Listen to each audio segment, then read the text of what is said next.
वसुदेवसुतं देवं कंसचाणूरमर्दनं देवकी परमानन्दं कृष्णं वन्दे जगद्गुरुं कृष्णं वन्दे जगद्गुरुं कृष्णं वन्दे जगद्गुरुं। श्री नामदेव जी द्वारा तुलसी दल और राम नाम की महिमा का प्रागट्य। पंढरपुर में एक बहुत बड़ा धनी सेठ रहता था। उसके यहाँ तुलादान का उत्सव हुआ। उसने अपने को सोने से तौल कर नगर के सभी लोगों को सोना दिया। सेठ ने लोगों से पूछा कि कोई रह तो नहीं गया। तब लोगों ने कहा, श्री नामदेव जी भगवान के बड़े प्रेमी संत हैं, वे रह गए हैं। सेठ ने कहा, उन्हें बुला कर लाओ। सेठ के नौकर मुनीम बुलाने गए। दान ब्राह्मणों को दो, हमें कुछ भी नहीं चाहिए, यह कहकर बड़भागी श्री नामदेव जी ने पहली और फिर दूसरी बार लोगों को वापस लौटा दिया, जाने से मना कर दिया। तब तीसरी बार अति आग्रह देखकर आप सेठ के घर आए और सेठ से बोले, तुम बड़े भाग्यशाली हो, कहो हमसे क्या कहते हो। सेठ जी ने कहा, आप मेरे द्वारा दिए गए कुछ धन को स्वीकार कीजिए, जिससे मेरा कल्याण हो। नामदेव जी ने कहा, तुम्हारा कल्याण हो तो हो गया, अब मुझे कुछ देने की आपकी प्रबल इच्छा है तो दीजिए। श्री नामदेव जी का एकमात्र प्रिय सर्वत्र जो श्री गोविंद चरण प्रिय श्री तुलसी है, ऐसे श्री तुलसी के पत्ते में आधा राम नाम अर्थात केवल रा लिखकर उसे दिया और कहा कि इसके बराबर तौल कर दे दीजिए। सेठ ने अभिमानपूर्वक कहा, महाराज क्यों हंसी करते हो, इतने थोड़े से सोने से क्या होगा, कृपा करके कुछ अधिक लीजिए, जिससे मुझ दाता की हंसी तो न हो। नामदेव जी ने कहा, इसके बराबर सोना तोलकर देखो तो सही, फिर देखो कि क्या विचित्र खेल होता है। यदि तुम इसके बराबर पूरा करके सोना दे दोगे तो मैं तुम पर प्रसन्न होऊंगा।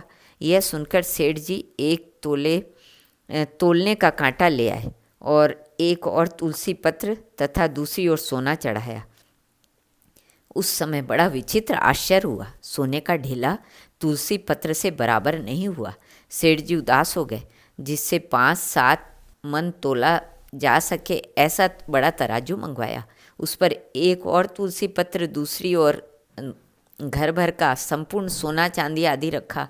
पूरा न पड़ने पर जाति कुटुंब वालों के घरों से ला ला कर बहुत सा धन रखा, परंतु वह सब तुलसी पत्र के बराबर नहीं हुआ। श्री राम नाम लिखित तुलसी पत्र के महत्व को देखकर घर के सभी स्त्री पुरुषों के समेत सेठ जी को बड़ा शोक तथा दुख हुआ। श्री नामदेव जी ने विचारा कि अभी इन्हें तुलसी पत्र एवं श्री राम नाम की महिमा का पूरा अनुभव नहीं हुआ है, इसलिए वे बोले, आप लोगों ने जितने व्रत दान और तीर्थ स्थान आदि पुण्य कर्म किए हों उसका संकल्प करके जल डाल दीजिए। सभी लोगों ने पुण्यों का स्मरण करके संकल्प पढ़कर जल डाला, पर इस उपाय के करने से भी काम न चला। जिधर तुलसी पत्र रखा था वह पलड़ा अपने पैर भूमि में गाड़ रहा था। यह देखकर सभी लोग लज्जित हो गए और प्रार्थना करने लगे कि इतनी ही ले लीजिए। श्री नामदेव जी ने कहा, हम इस तुच्छ धन को लेकर क्या करें, हमारे पास तो राम नाम धन है, यह धन उसकी बराबरी नहीं कर सकता है। इस धन से कल्याण होना संभव नहीं है।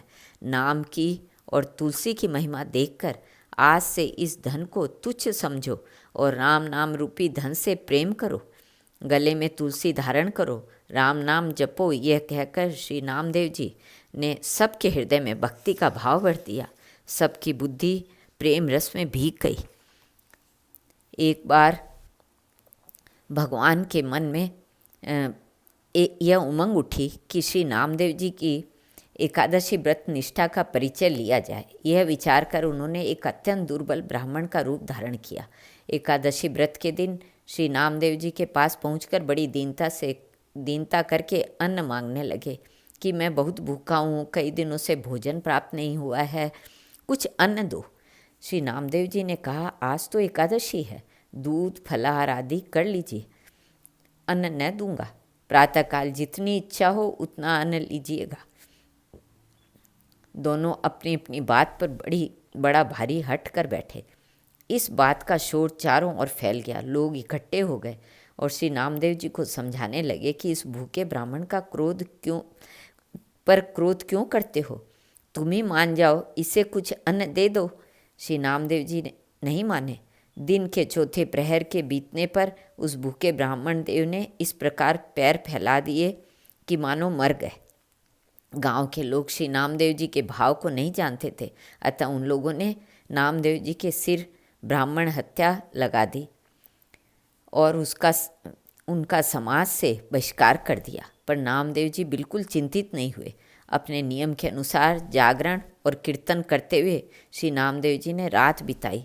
प्रातःकाल चिता बनाकर उस ब्राह्मण के मृतक शरीर को गोद में लेकर उस पर बैठ गए कि हत्यारे शरीर को न रखकर प्रायश्चित स्वरूप उसे भस्म कर देना ही उत्तम है।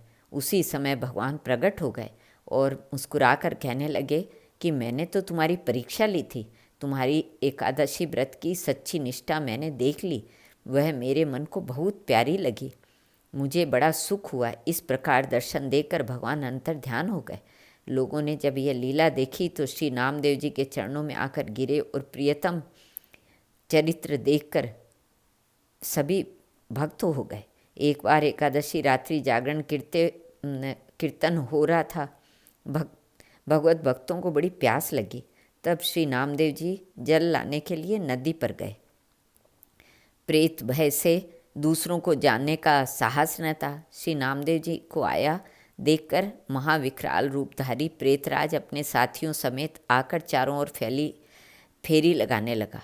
उसका स्वरूप एवं उसकी माया देखकर श्री नामदेव जी थोड़ा भी भयभीत न हुए। उसे अपने इष्ट का ही स्वरूप माना और उन्होंने फेंट से झांझ निकालकर तत्काल एक पद गाया और प्रणाम किया। भगवान तो बड़े ही दयालु हैं, प्रेत रूप न जाने कहाँ गया। शोभाधाम श्याम सुंदर प्रकट हो गए, जिनका दर्शन करके श्री नामदेव जी परम प्रसन्न हुए। जल लाकर भक्तों को पिलाया।